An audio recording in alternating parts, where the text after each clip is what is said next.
Throughout history, many speeches are celebrated for having reshaped minds, spurring people to action, and completely changing the way the world works. Queen Elizabeth's rallying cry at Tilbury enabled her troops and prepared them for battle. Stephen Hawking urged us to ponder the mysteries of the universe. And Martin Luther King, of course, shared his dream of a world free from unjust discrimination. In the turbulent world of ancient Rome, however, one man's carefully chosen words would go on to forever transform an empire. Mark Antony's address to the people of Rome following the death of his friend Julius Caesar shook the empire to its core. In a spectacular show of bravery, Antony stood between the coffin that bore Caesar's corpse and an angry crowd, fueled by the very conspirators who organized his friend's assassination. Despite the risk to his own safety, Mark Antony would address the citizenry in hopes of protecting the legacy belonging to one of their greatest rulers. How this event unfolds might shock you, as the twists of betrayal, conspiracy, and a thirst for power would decide the fate of an entire nation. So stick around as we get into how Mark Antony fought to protect his friend's legacy and explore what his story can teach us about the true meaning of loyalty. Mark Antony, born Marcus Antonius in 83 BCE, was raised by a respected Roman family. He came of age during a chaotic period when politics looked a lot like it does today. Struggles were common, power shifting from one hand to another. Rival groups within Roman leadership competed for control, while the rich and poor were constantly at odds with one another. The Republic's weaknesses were slowly causing the entire institution to crumble from within. Against this backdrop, Antony found himself drawn to the military, where he would enlist and serve as an officer. His time in the service led him on expeditions that stretched from Egypt all the way to Gaul, modern-day France. Along the way, he'd gained some valuable wins along with some constructive losses. Despite the growing pains Antony dealt with during his career in the military, he still managed to prove himself as a skilled and ambitious leader. Known for his wisdom and charisma, he inspired loyalty in his followers and was quick to learn from mistakes in battle, making him a force to be reckoned with. Over time, Antony's success caught the attention of Julius Caesar, a successful military commander and skilled politician. As fate would have it, an opportunity presented itself for Antony and Caesar to connect during one of Caesar's campaigns against Gaul. Recognizing the chance to gain a powerful ally, Antony sent some of his most capable soldiers to aid him.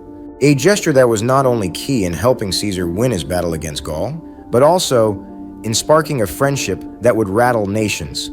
Caesar quickly appointed Antony as a legatus of his army, where their relationship would continue to grow and play a major role in the conquests that followed. Together, they were unstoppable. They achieved incredible victories as they conquered Gaul, expanding Roman territory westward. They traveled in lockstep across land and sea to bring entire countries like Britain and Egypt to their knees. For a brief moment, it seemed as though nothing could get in the way of their success.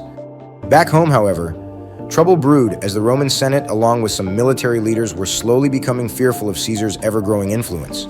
With every bit of power he'd gained, could Caesar be plotting a rebellion? As whispers of betrayal began to fill the air, it became apparent that a possible tyrant loomed on the horizon. One who could bring about a period of uncertainty that might change the Roman Republic forever. Up until 49 BCE, Rome's republic had long been considered a symbol of structure and stability. This structure and stability depended on the Senate having complete authority and control over its citizens. Julius Caesar and Mark Antony threatened that control. As their list of victories grew longer and longer, their public support and fearsome reputations made them dangerous. So dangerous that the Senate eventually demanded that Caesar bring his legendary campaign to an end. They ordered him to not only disband his army, but to return to Rome as a regular private citizen. But by trying to avoid a rebellion, the Senate had done just the opposite. Their demands, as insulting as they were, unexpected. Caesar, of course, refused, making it clear now that tension between him and the Roman Senate had boiled over. In response, Caesar gathered his army. They marched to the bed of the Rubicon River, a symbolic boundary marking the edge of Roman Italy, and crossed. I'm going to cross the Rubicon. Back home, it was no secret what this meant to the Roman Senate. Caesar had declared war. His actions were a direct challenge to all those in power that immediately sent the country spiraling into a state of chaos. As battles erupted all across Rome, Caesar found his trust well placed with Mark Antony. His cunning and audacious tactics would be crucial in pushing Julius' forces forward. The war was fierce and violent, lasting 4 long years. However, the conflict reached its climax at the Battle of Pharsalus, where Caesar took a decisive victory, effectively ending the war and establishing himself as the new dictator of Rome.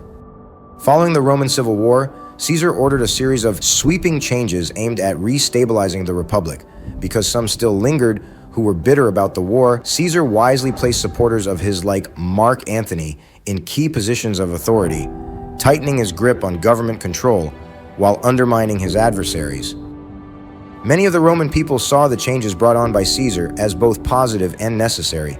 Still, however, some believed that Caesar's ideas were a threat to Roman freedom and its delicate balance of power. As a result, critics of Caesar began to come together in secret and plan a way to put an end to his rule, starting Rome on the path to yet another revolution. On March 15th, 44 BCE, the plot to bring Caesar down would unfold as a group of conspirators gathered and met with Caesar in the Senate chamber of Rome. The conspirators called this meeting under the guise of wanting to present Caesar with petitions. Shortly after he took his seat in the Senate, however, his conspirators quickly surrounded him. One by one, each began delivering piercing blows with the daggers concealed beneath their robes. Caesar tried to defend himself before collapsing onto the Senate floor. His wounds were fatal. The hours following Caesar's bloody assassination were marked by fear and confusion as news of his death spread like wildfire. Rumors and speculation of how and why it happened caused panic to set in amongst the Roman public. The conspirators, eager to control the narrative, tried to calm the masses and justify their actions as having saved Rome from someone who was thirsty for power. Through this appeal, they expected the citizenry to lift them up as heroes, but they'd gravely underestimated the loyalty Caesar commanded. An undercurrent of anger seethed among Caesar's supporters, many of whom were soldiers loyal to their fallen commander. As these issues simmered in the background, Mark Antony, grief-stricken and enraged, disappeared from public view, unsure of how to respond to the life-changing events. As darkness fell, Rome remained on edge. The stage now set for a confrontation that would once again rewrite the destiny of an empire. In the chaotic aftermath of Caesar's murder, Marcus Junius Brutus, one of the lead conspirators, attempted to calm the enraged citizenry, taking to the rostra at the center of the Roman Forum. He tried to justify the assassination by painting the incident as a necessary sacrifice in order to save the Republic from Caesar's unchecked ambition. He spoke of his own love for Caesar, but insisted that his love for Rome far outweighed the bond they shared. But for many gathered there, Brutus's words rang hollow. Rioters took to the streets clashing as their shouts for revenge echoed through Rome. The Republic was completely torn. Brutus, a former hero to the Republic, had become a cold-blooded murderer. This uproar lasted several days before the moment finally came to bury Caesar's body. The nation gathered at the Roman Forum one last time, surrounding the rostra where Caesar's coffin was held. The days that passed since Caesar's murder did nothing to calm the tension amongst the masses. Recognizing how fragile the situation was, Antony, Caesar's loyal lieutenant, emerged from the crowd to address the people of Rome, having not been seen since his friend's passing. He calmly mounted the rostra in the center of the forum and looked out at the audience gathered to bury his beloved companion. His heart was heavy, but his head was held high. As he stood between the coffin bearing his friend's corpse and the restless crowd, he began. Romans, friends, countrymen, lend me your ears, for I have come to bury Caesar, not to praise him. Immediately the crowd froze, eager to hear more from Caesar's most trusted ally. He continued, his voice thick with feigned respect for the conspirators, calling them honorable men. In the beginning, Antony's address shocked the Roman public. His rhetoric seemed to suggest that he completely turned on his former commander. But with each calculated word, Antony was slowly unraveling the noble facade of the leaders who conspired against Caesar. His statements, cloaked in admiration, began questioning the conspirators' motives, hinting at their jealousy and selfish desire for power. Then came the finishing blow.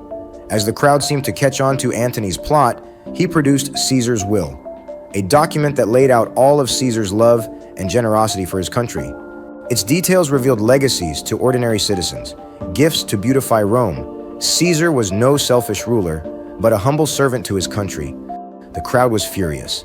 The once divided public now surged together under a firmly united rage. Antony continued, creating a symphony of both grief and vengeance. He mourned Caesar before finally displaying his blood-soaked cloak, a visceral reminder of the violent murder he'd suffered. As Antony's speech reached its climax, the rioters could be contained no longer. They turned to the conspirators with pain in their hearts, thirsty for revenge. Just like that, Antony had ignited Rome. With clever wordplay and calculated composure, he overturned Brutus's careful address, turning public sentiment completely against the conspirators. As people took to the streets once again, Antony's influence surged, solidifying his position as a key figure in the political conflicts that were about to unfold. Antony's mastery of words led Brutus and his fellow conspirators to flee the city out of fear of being hunted down. The Republic teetered on the brink of collapse. The enduring peace it was once known for now shattered. In the following months, a bloody civil war erupted. Antony, seizing his opportunity, aligned himself with Caesar's adopted son, Octavian, and together they faced the forces led by Brutus and Cassius. The war would drag on, its battles reshaping the Roman world. The war would culminate at the Battle of Philippi, where Antony and Octavian were victorious. Out of options, and with nowhere to run, Brutus and Cassius committed suicide. Their dream of restoring the Republic was crushed, placing power solely in the hands of three men: Antony, Octavian, and Lepidus, an ally who joined their cause later in the journey. Mark Antony's story teaches us the profound power of loyalty and friendship. His deep bond with Caesar fueled his actions, from their military conquests to the dramatic events following Caesar's death. Antony's unwavering devotion allowed him to avenge his friend, sway the hearts of a nation, and rise to great prominence. In essence, Mark Antony's stirring oration following his best friend's assassination symbolizes a watershed moment in Roman history, sparking a cascade of political upheaval and transformation. Through his impassioned rhetoric, Antony not only honored his fallen friend, but also secured him a position in history as one of its greatest orators. His unyielding loyalty and persuasive eloquence underscore the profound influence of personal connections and persuasive speech on the course of historical events. As Rome grappled with the aftermath of betrayal and revenge, Antony emerged as a central figure, leaving an enduring legacy that echoes throughout history. My fellow scholars, today's message was inspired by passages from a publication that can be found on Amazon Audible entitled Julius Caesar and the Story of Rome by Jim Weiss. This captivating title touches on the events surrounding Mark Antony's famous speech and gives all sorts of intriguing details about Julius Caesar's life. Audible offers unlimited access to thousands of audiobooks, podcasts, and originals, all included with Audible Plus. And with Audible Premium Plus, you'll enjoy even more perks, including 2 free audiobooks every month. So whether you're commuting, exercising, or simply unwinding at home, Audible allows you to immerse yourself in topics that spark your curiosity and ignite your imagination. So what are you waiting for? To start your journey of discovery, explore the world of Audible for yourself by clicking the link in the description and signing up today. Thanks for watching. If you enjoy videos like this one, be sure to drop a like and hit that subscribe button. Also, feel free to check out some of our other videos. We look forward to seeing you in the next one.